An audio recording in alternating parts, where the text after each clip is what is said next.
আমরা অনেকে দেখি যে ফেসবুকে বলা যে হিট লিস্ট ঘুরছে, 50 জনকে হত্যা করা হবে, এই ধরনের এই যে জীবন নিয়ে শঙ্কা বা এগুলো নিয়ে কি শঙ্কা বোধ করেন কিনা, বা আসলে এই পরিস্থিতি উত্তরণের পথটা কি আপনার কাছে মনে হয়?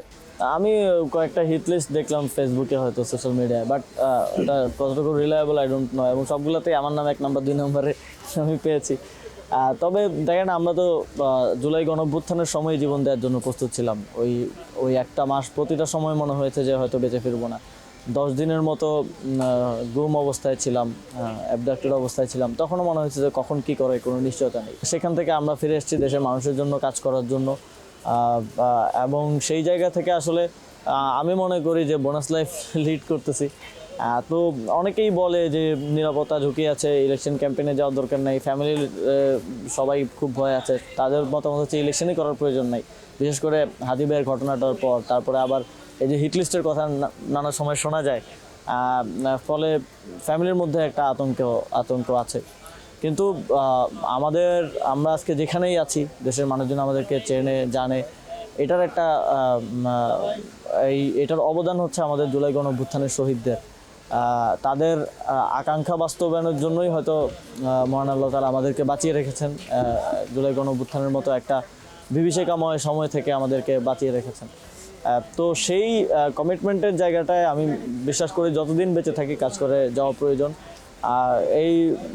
একদিন তো মরতেই হবে, তো সেটা সে ভয়ে তো আর ঘরে বসে থাকা চলবে না। তো সেই জায়গা থেকে আমি মনে করি যে আমি আমার কাজ চালিয়ে যাব। যেটা আমরা করতে পারি আমাদের দিক থেকে সতর্ক থাকার চেষ্টা, তবে আলটিমেটলি জীবন মৃত্যু মহান আল্লাহ তাআলার হাতে। জীবন মৃত্যু আল্লাহর হাতে, এটা একটা ব্যাপার। সতর্ক থাকাও নিজের কাছে, কিন্তু সেক্ষেত্রে সরকারের তো আইন শৃঙ্খলার ব্যাপারে একটু ভূমিকা অবশ্যই থাকা উচিত। যেমন আমরা দেখলাম যে জুলাই হাদি হত্যাকাণ্ডের পর সরকার থেকে গানম্যানের কথা বলা হচ্ছিল। একজন রাজনীতিবিদ বা যারা আপনারা আছেন, গানম্যান দিয়ে কি আসলে বছরের পর বছর চলা যায়? সেক্ষেত্রে অবশ্যই তো সরকারকে মূল জায়গায় হাত দেওয়া উচিত। দেখেন, নিরাপত্তাটা শুধু দেশের পরিস্থিতি অস্থিতিশীল করার জন্য যে শুধু রাজনীতিবিদদের বা পরিচিত মুখদেরই হত্যা করতে হবে এমন তো না। সাধারণ মানুষজনের মধ্যেও কিন্তু এই আতঙ্ক ছড়ানো যায় এবং তাদেরকেও আক্রমণ করা যায়। তো সরকারকে সার্বিক আইন শৃঙ্খলা পরিস্থিতির উন্নতি ঘটাতে হবে, এবং এইসব অপরাধীদেরকে এখন কোনোভাবেই জেলের বাইরে রাখা যাবে না। বিশেষ করে নির্বাচনে আমরা আগেও দেখেছি, যতবারই তত্ত্বাবধায়ক সরকারের অধীনে নির্বাচন হয়েছে, নির্বাচনের আগে একটা সারা দেশে ধরপাকড় হয়, যাদের ক্রিমিনাল রেকর্ড আছে, যাদের ইতোপূর্বে ক্রিমিনাল চার্জেস আছে, যারা জামিনে বাইরে আছে, বা যারা সন্দেহজনক, এটা কিন্তু লোকাল থানা জানে যে তার থানায় কতজন এরকম আছে।